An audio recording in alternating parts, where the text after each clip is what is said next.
back to another part of Green Walkthroughs. A Green&Blue story, a Green&Blue Story series, Dear Story, part of the Derverse, episode 2, the Derverse timeline. I'm just fine, recording from the last part.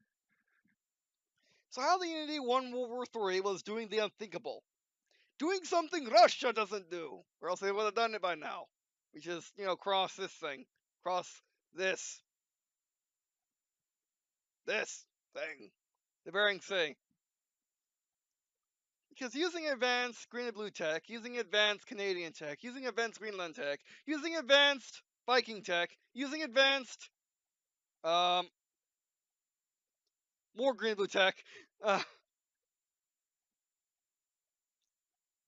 Green&Blue and Unity, Green&Blue and Unity, mostly UCAS, and whatever European forces aren't on the line, or in Middle East.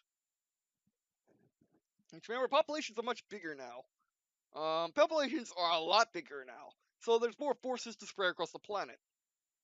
And Australia is probably helping island hop. Japan is busy. Korea is busy. Ignore that. That doesn't say South. I say Korea. Korea is busy. Philippines is busy. Oh, Philippines. If things keep going where they're going with policy of the Philippines and their jerk leader, I would say they join the EC the first time, but this time they're definitely part of the Allies again, or part of the Unity again. And India is able to hold out. But yeah. No, regardless, this line's holding. Pushing it would be hard. This line is impossible to push because of that blasted wall. It helps keep them out, but it prevents you from going in. Japan and Korea are holding in the naval territory, and then land just keeping them off the islands. Maybe a bit of a blockade. But you know what? It's up to America again, or it's up to the Americas again. Because Brazil could definitely help this time. They figured all their issues in terms of that. And they can come out help out in a war more than their usual. Canada wants to join the fun. Whatever ships can be spared from Japan will be part of this invasion. Whatever these guys are doing, which is not guarding that border, because they have mega cities with gigantic skyscrapers. I think that they can spare some people from that border. Because that border is mostly automated anyway. Solo join. Everyone comes to America, then to Canada, then to Alaska. Get in their ships. Island hop across these islands. Go across the old land bridge that brought the Native Americans to America, and well, not the land bridge, but that part of sea in submarines and ships to go against the weather, and pretty much invade Russia in winter because the Russians can't even miss Siberia in the winter. From the Bering Sea in winter and just steamroll through Siberia with supply lines. If anything goes, supply lines of air, get instant transports. With the NBCs, they can put up monorails. Digging this nonsense is not gonna help. Putting monorails up, putting communication lines in those monorails, stuff like that, and just building a bunch of bases along Siberia, taking town after town after town. Link with the locals, who maybe not like the Russian government at this point, and just keep moving and moving and moving to that blasted city. I almost kill the president, if the president was in me. And just move all the way to that city. And once there, I get my revenge. That city's locked down tight. That city was their pride and joy. That city has more defenses than any other place on Earth. As long as you don't count any other place on Earth. aka America, Green and Blue, or anything like that. But still, it's insanely defended. It has a counter for everything. You can't rush it with tanks because it has guns, and it has guns. It has rail guns, stuff like that, coil guns. It has. You can't rush it what's on the ground because of that. It has insane. It has even insane conventional Gatling guns and autocannons and stuff like that, just for killing infantry and like vehicles. They have tanks of their own. They're super heavies. It's just not going to work. They built their own air base in that city. Well, the air base of that city is not too far off, so they'll help. So they'll have air support. Like, let's say their air base is over here. They'll have air support. So wherever an actual air base is in Russia is over. Is to the west of it. They'll have air support. They have artillery there. They have air defenses up the wazoo. If they were able to shoot down in a World Mach 2D, no one else is going to survive that. At least not at great expense. Not to mention they also got a city shield, which is not going to help anything. One of the best shields one of the best shields on the planet, as long as you don't count, as long as you don't count anywhere else on the planet, but one of the best shields on the planet. It's pretty impenetrable. And why do we need that? We still need a gigantic base operations in order to extend the rest of Russia, and make sure we can hold out against China coming from the south. Because we got some time until the Chinese figure out what just happened to their ally. I mentioned Japan and Korea, as well as Philippines, Indonesia, Australia, and all the rest. India are helping India take this back. The Middle Easterns are getting help from the Europeans to take back their Middle East. The Europeans are just holding because they're not moving. It's a no man's land there. No one is going back and forth across the Russian border. That place is locked down. The traffic's not moving. It's jammed. But the only place that they didn't think to check is Siberia. Just like Desert Storm, we're going to go across the desert, but this desert's made of snow and trees and wetlands and northern. By the way, another uck. By the way, so we're going to take the city. We could use orbital weapons. Orbital weapons still work against that shield.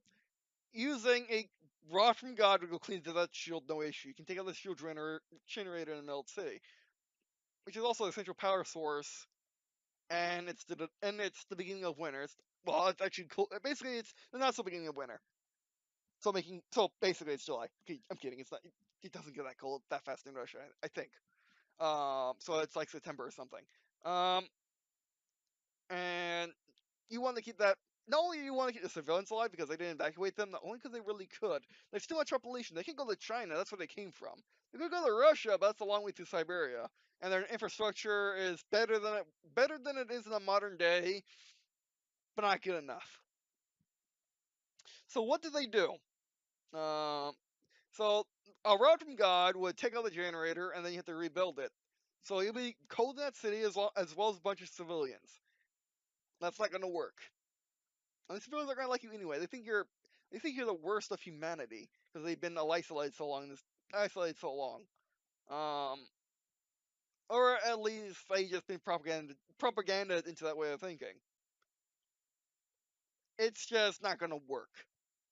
I mean, a lot of them will. I mean, actually, most will probably celebrate you because they remember, and they've been outside of their country because I don't think they'll be cut off.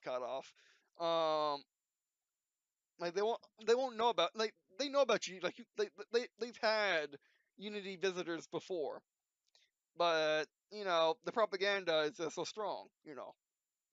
And if you're part of Unity, you can only go to so many places. Are not, and you're always and you're not always shut by a guide. But if you want to leave so far from the Disney tourist places, you need a guide, aka kind of like what North Korea is today. If you ever want to go there in the modern day, but not nearly as bad. Because making Russia from what it is today, which is almost European and no propaganda and tons of propaganda, I mean from European and tons of propaganda to going too far, it would be bad. So basically, they welcome you. Like most of the population welcomes you. Other population is wary. The younger population, or even actually, would anyone remember the Cold War at this point? Probably not. Um. So yeah. So you can't rod from God. And besides, if you rod from God, it will destroy the entire block. Because what the city looks like, the city is a spoken wheel. It has a big wheel, uh, basically parks and government buildings, and other low structures, and the gigantic Tesla-style fuel generator and power plant. It's all wireless power. And then it goes to the spoken wheel, one big road for every cardinal point. It's mostly a pedestrian city, because it's modern or it's futuristic. Um, as Master Station, it's one of the best cities on Earth, legitimately, even with my bias. Um, and it's a mega city, so it's huge. So pretty much, how are you going to crack it? You could also use a railgun. Direct fire railguns are much more accurate and don't do as much and don't crater nearly as much. Especially the smaller ones, but they'll still crater and they'll still destroy the infrastructure in the roads. So basically, you can just pepper the city and destroy all the defenders, but even then, they can just hide in a building, and then that'll be that. You get all the tanks, but not the dudes carrying anti-tank missiles and stuff like that. Anti-tank railguns, stuff like that. It just won't be worth it. And then the tanks can always retreat if you start doing that into bunkers. And then pop-up turrets can just fire when you're investing in the city. It's just not gonna work. Lasers don't go through shields at all. No matter how big your laser is, it's gonna have trouble going through a shield. Um, so forget about that. Or orbital lasers, they're not gonna work. However, the funny thing is about AA. The funny thing is about AA. Well, I've learned in all of my time flying planes in real life in this combat and other things, and in this universe of mine sending out to combat flights and the decades of flying in combat. What I've learned is AE has a serious problem with pointing forward. The only solution to that is pointing the AA guns, which they do have they do have actual guns like flat cannons, which that's meant for helicopters and stuff like that, or to annoy hypersonic fighters and missiles. Basically, just pepper the air with flak, and that cloud will prevent you from going into it. Um, but their main defense is gigantic missiles of I don't think you're going to live death.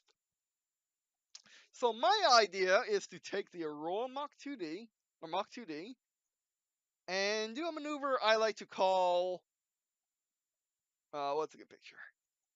What's a good picture? That's not the Aurora Mach 2D. That's not the Aurora Mach 2D.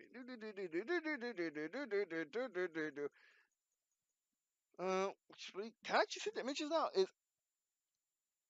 And this nope, that's the wrong one.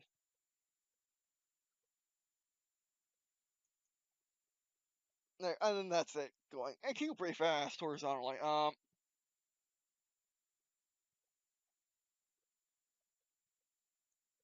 And what I plan to do is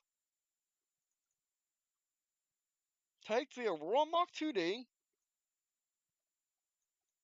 That was actually on its going to. Actually, that is cruising altitude. Never mind. I'm going to take the Aurora Mach 2D. Oh, that's a good picture. I'm going to take the Aurora Mach 2D and take it from. Actually, that's not good speed.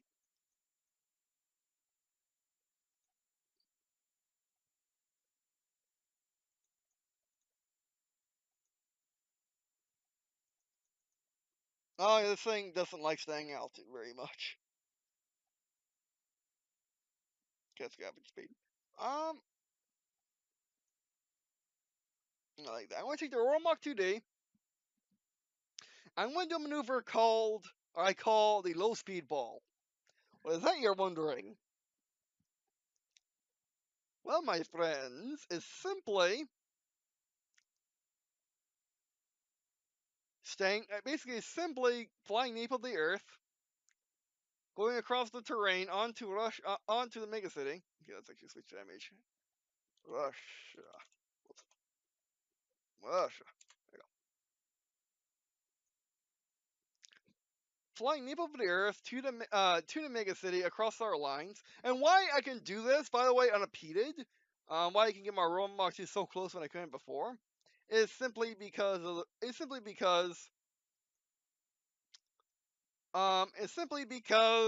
the advancing Unity forces have lasers and railguns, but you have anti-air railguns that can shoot missiles out. They can shoot missiles out of air, out of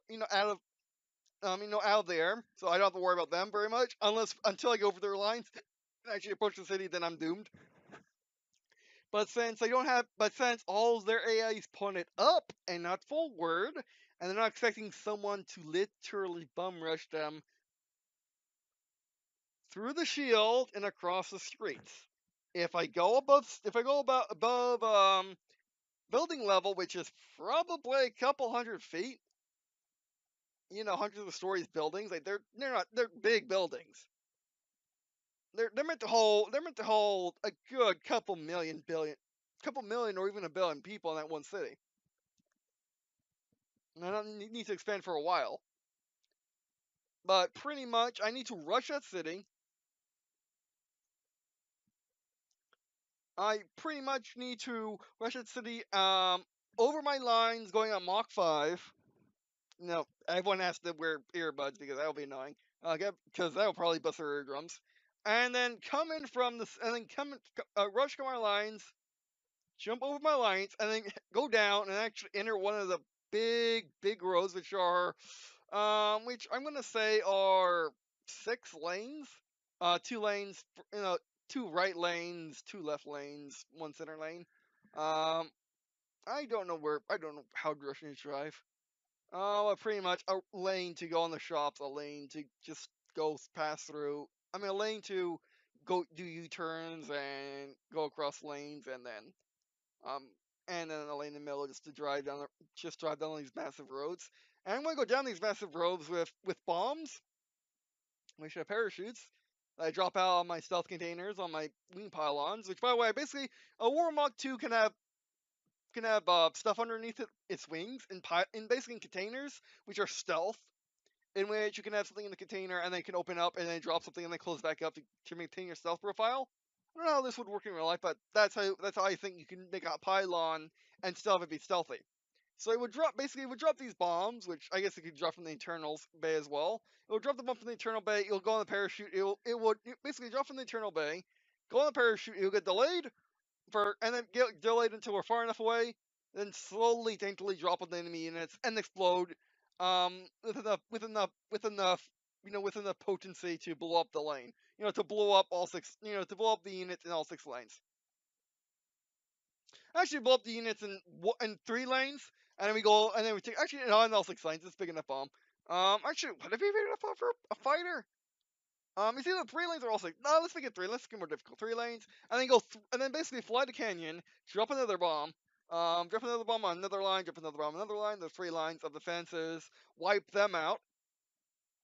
Then when I'm in the center, make a turn in the center, which is miles wide. But when you're going Mach 5, we run Mach 5, even a massive city center like that, which is nice and low, which is totally not plot design. Like, I totally they make the city just because of plot. They made half of it up right now.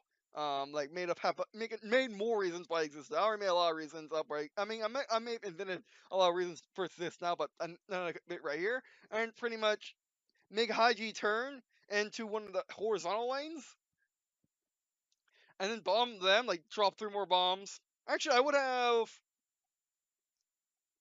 Yeah, you know what? They go on 3 lanes, and then I have three containers, 3 on 1 wing, 3 on 1 wing, 3 in the center. So I would have 3, 6, 9. I have 9 bombs. Very lightweight for how much fuel they got. Like, they could be fuel or bombs. Yeah, they could be fuel or like some type of fuel or thermobaric, like basically miniature mother of all bombs.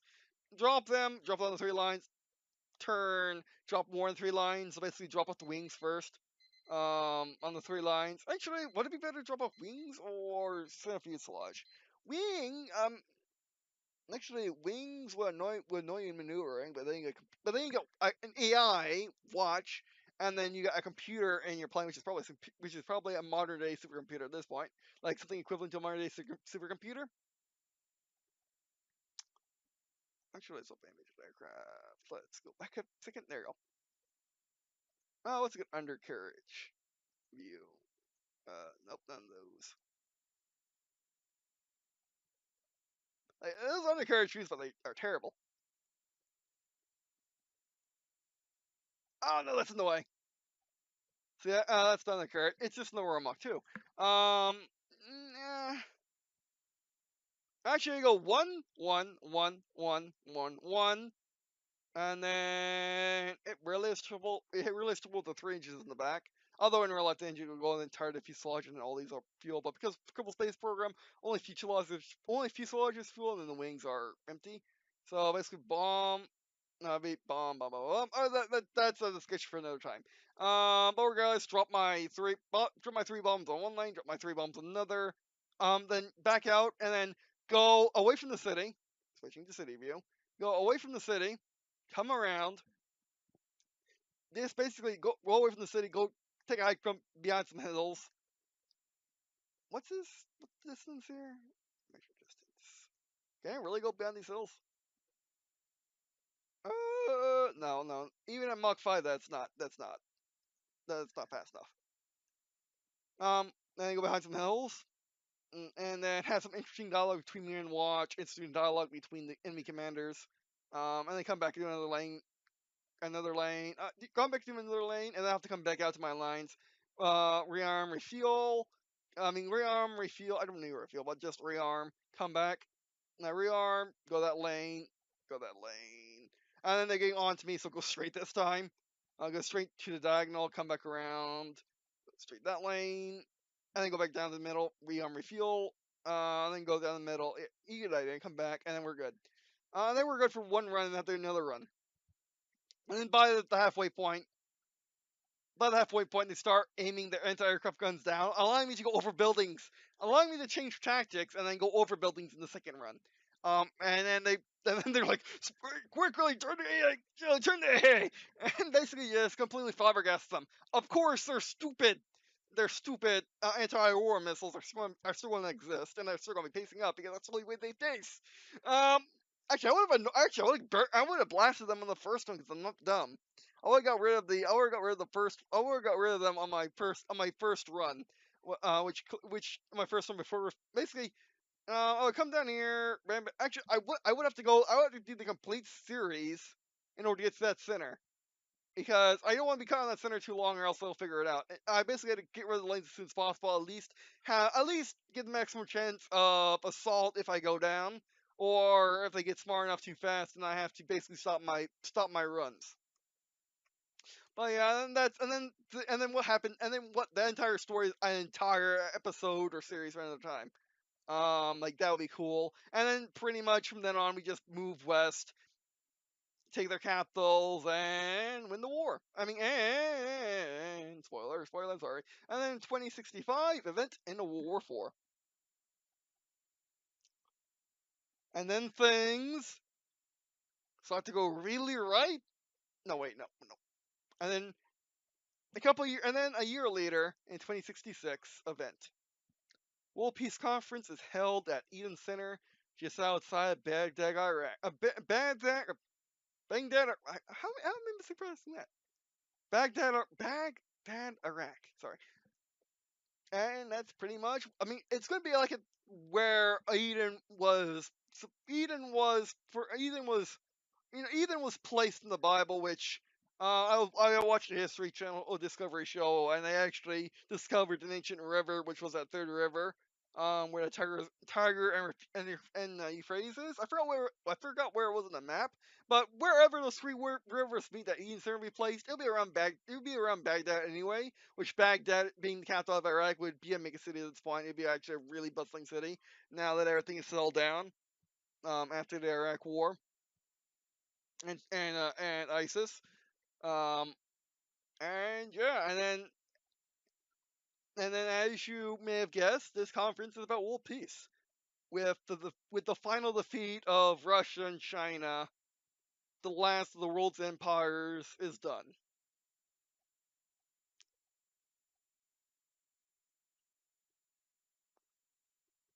We gather at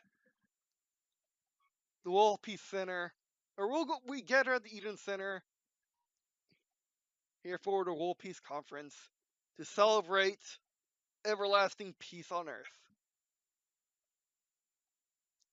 And then I get a ton of lost messages on my goggle saying, enemy in like saying riots in social cities, like riots all across the world, and then actually lists all locations.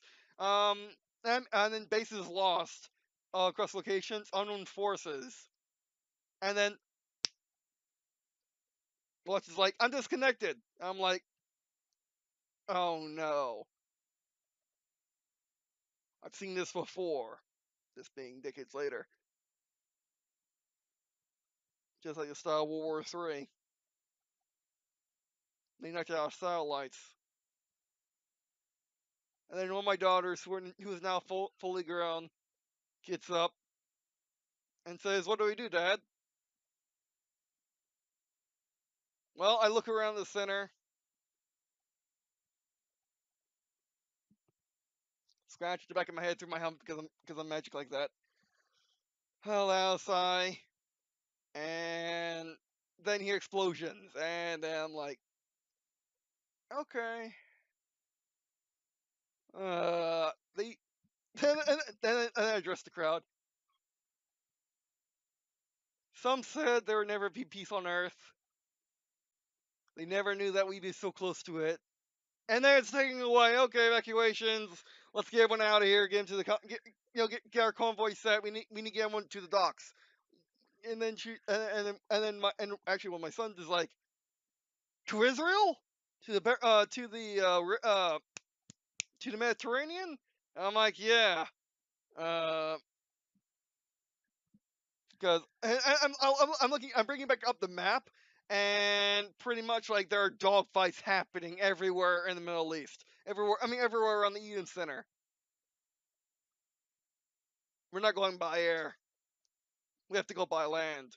And then one of my Air Force sons is like, with his shades because he's Air Force, with his aviators because he's Air Force. It's like, we're grounded. Well, I am. You're not. Gotta get up. You better get up there, son. And he's like, yes, sir. Come on, sister. You're like, yes. And she's like, yes, yes, brother. Let's go get him. And then basically send my children off to send my children off to their preferred vehicles. My son and daughter go into their aircraft. My daughter, like her father, is like her father prefers Galactic aircraft, whether it be close air support like the 18,000, or strategic bombers like the hypersonic bomber. She's crumbling by the fact she has to get in a fighter for this one. And thinking of ways to fly a bomber in the situation where you're taking up a runway at the last second with a load of anti-air missiles when the dogfight's right over you. Can you really do that on a bomber? And that's pretty much a conversation with her brother, and he's like, if anyone could, you could do it. And she's just smiles like, I can try. Um, and she gets into her hypersonic bomber. Her brother gets into his Romach 2D. Uh, the two space, the two space cadets. Let's gonna keep them. The two space cadets, um, are are like, is there a spaceport anywhere near? No, but do we need one? Either a spaceport anywhere near? Says the brother, and the sister is like, do we need one? Is the brother's like, I don't know. We gotta get to the nearest airfield with our planes. And she said, yeah, with some more Mach 4s. Oh, well, quick decision. The brother goes for the orbiter fighter. The sister goes for the intercontinental. So basically a later variant of the all Mach 3. Um, the ground, uh, the ground wins. Um, the ground wins to do a bit of everything. Um, but the brother likes medium heavies like his father. And prefers them to use them in scout roles. And the sister, well, uses them in every single role. And the sister likes scouting, like slider vehicles. Even has a couple little ULVs or unmanned land vehicles as pets, and companions. Um, and they're both excellent in infantry, and they're both excellent, and they're both excellent in power armor, with the brother preferring heavier and the sister preferring her mom's gear, which is bikini power armor. It's what her mother wears, okay. um and yeah, and she also prefers her big guns like her mother, and then her brother prefers tiny guns but having tons of armor. Basically, being invincible, just being owning a CQB or having a gigantic sniper rifle. And then she prefers just big guns in general, or maybe a light machine gun with light armor. And then they go off to provide, and then they go off to their vehicles, to their command vehicles to provide support. And infantry, and then of course she has like tons of shields where he has almost none. Um, and then they and everyone's wearing their power armor, by the way. Um, and then their navy twins are kind of twiddling their thumbs as they can do nothing, as they're literally useless right now. And they're pretty much trying. Well, the sister's trying to get through to her, trying to get through to her. I mean, I'm calling them twins, but they're like quintuplets. So, like they were all born at once. So those two are trying to get in touch with their navy units, and then like our version of the SEALs walk up and they're like, okay, we'll go with you. And they come join the convoy. So like basically, people on the convoy are land, navy because they don't got a choice. I mean, do they got a choice? Looks at math. Looks go to the Middle East. Do they got a choice? Do they have a choice really?